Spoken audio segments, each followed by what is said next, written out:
Now read this. Hello and welcome back to Now Read This, Lloyd Alexander's The Chronicles of Prydain, Book 2, The Black Cauldron, Chapter 5, The Huntsmen of Anuvan. The pack horses shrieked in terror.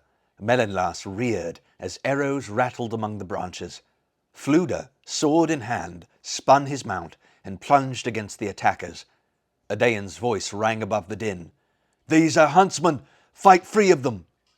At first it seemed to Taran the shadows had sprung to life. Formless, they drove against him, seeking to tear him from his saddle. He swung his sword blindly. Mellenlas pitched furiously, trying to break away from the press of warriors. The sky had begun to unravel in scarlet threads. The sun, rising against black pines and leafless trees, filled the grove with a baleful light. Taran now saw the attackers numbered about a dozen. They wore jackets and leggings of animal skins. Long knives were thrust into their belts, and from the neck of one warrior hung a curved hunting horn. As the men swirled around him, Taran caught his breath in horror. Each huntsman bore a crimson brand on his forehead. The sight of it filled Taran with dread, for he knew the strange symbol must be a mark of Aron's power. He fought against the fear that chilled his heart and drained his strength. Behind him he heard Eilonwy cry out. Then he was seized by the belt and dragged from Mellenlas. A huntsman tumbled with him to the ground. Closely grappled, Taran could not bring his sword into play. The huntsman raised himself abruptly and thrust a knee against Taran's chest. The warrior's eyes glinted. He bared his teeth in a horrible grin as he raised a dagger. The huntsman's voice froze in the midst of a shout of triumph, and he suddenly fell backward. Ellidyr, seeing Taran's plight, had brought down his sword in one powerful blow. Thrusting the lifeless body aside, he heaved Taran to his feet. For an instant their eyes met. Elidyr's face, below a blood-stained mat of tawny hair, held a look of scorn and pride. He seemed about to speak, but turned quickly without a word and ran toward the fray. In the grove there was a sudden moment of silence. Then a long sigh rippled among the attackers, as though each man had drawn breath. Taran's heart sank as he remembered Gwydion's warning. With a roar, the huntsmen renewed their attack with even greater ferocity, dashing themselves against the struggling companions in a surge of fury. From astride Mellenlas, Eilonwy fitted an arrow to her bow. Taran hurried to her side. "Do not slay them," he cried. "Defend yourself, but do not slay them." Just then, a hairy, twiggy figure burst from the scrub. Gergi had snatched up a sword, nearly as tall as himself. His eyes shut tightly, he stamped his feet, shouted, and swung his weapon about him like a scythe. Furious as a hornet, he raced back and forth among the huntsmen, bobbing up and down, his blade never still. As the warriors sprang aside, Taran saw one of them clutch the air and spin head over heels. Another huntsman doubled up and fell, pounded by invisible fists.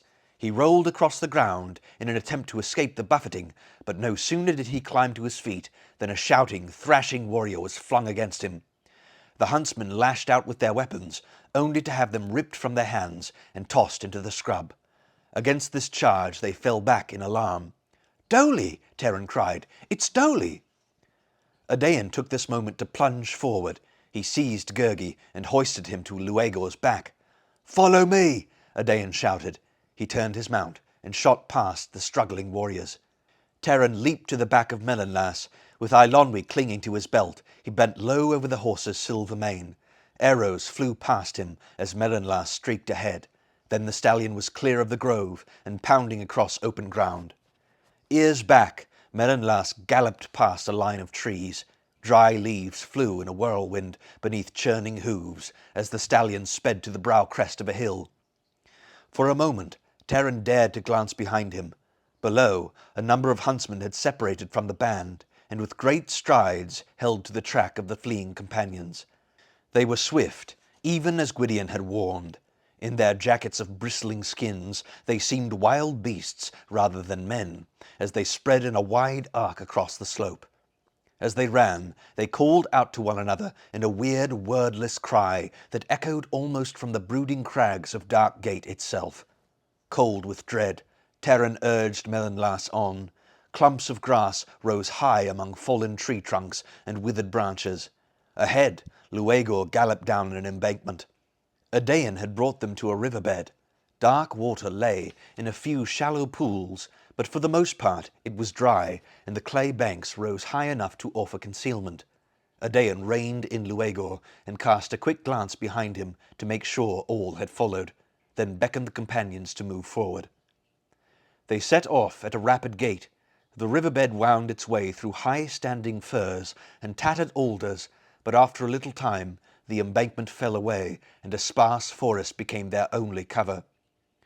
Although Melonlas did not slacken speed, Taran saw the pace had begun to tell on the other horses. Taran himself longed to rest. Dolly's shaggy pony laboured through the trees. The bard had ridden his own mount into a lather. Elidir's face was deathly pale, and he was bleeding heavily from his forehead.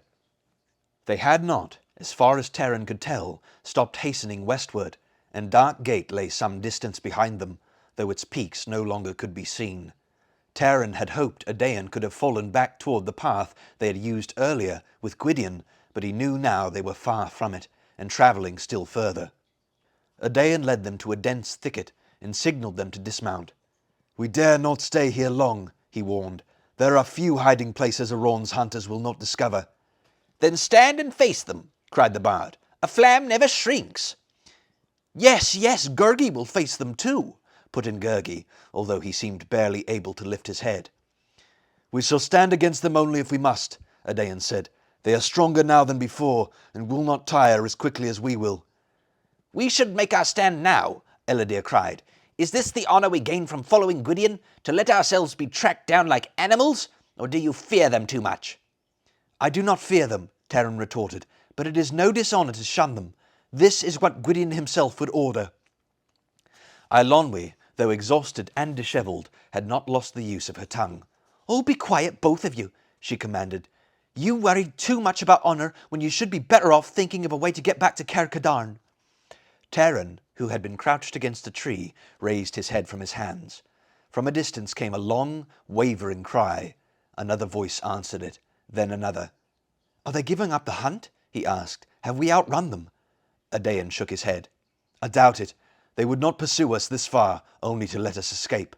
He swung stiffly to Luegor's back. "We must ride until we find a safer place to rest. We would have little hope if we let them come upon us now."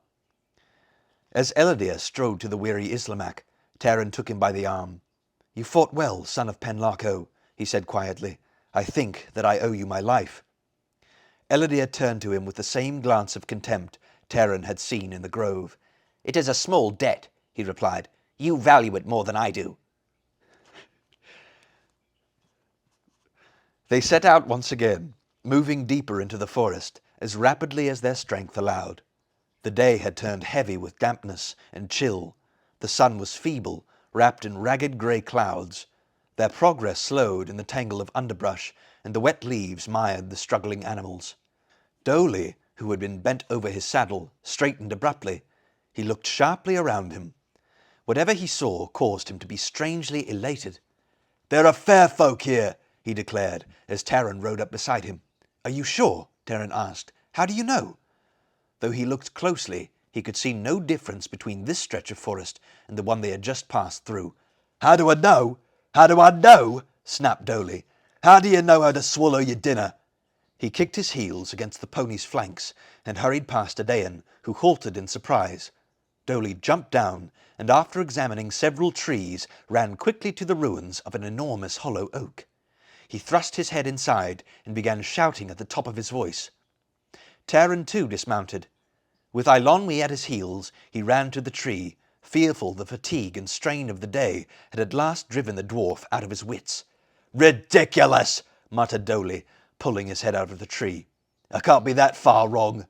He bent, sighted along the ground, and made incomprehensible calculations on his fingers. "It must be," he cried. "King Idelig wouldn't let things run down this badly." With that, he gave a number of furious kicks against the tree roots. Taran was sure the angry dwarf would have climbed into the tree itself had the opening in the trunk been larger. "I'll report it," Dolly cried. "Yes, to King Idelig himself. Unheard of. Impossible." I don't know what you're doing, Eilonwy said, brushing past the dwarf and stepping up to the oak. But if you tell us, we might be able to help you. As the dwarf had done, she peered into the hollowed trunk. I don't know who's down there, she called, but we're up here and Dolly wants to talk to you. At least you can answer. Do you hear me? Eilonwy turned away and shook her head. They're impolite, whoever they are. That's worse than somebody shutting their eyes so you can't see them. A faint but distinct voice rose from the tree. Go away, it said. Hey, you want to buy something? You can check the description for my books and audiobooks. Thank you so much for watching, and don't forget to like and subscribe for more content.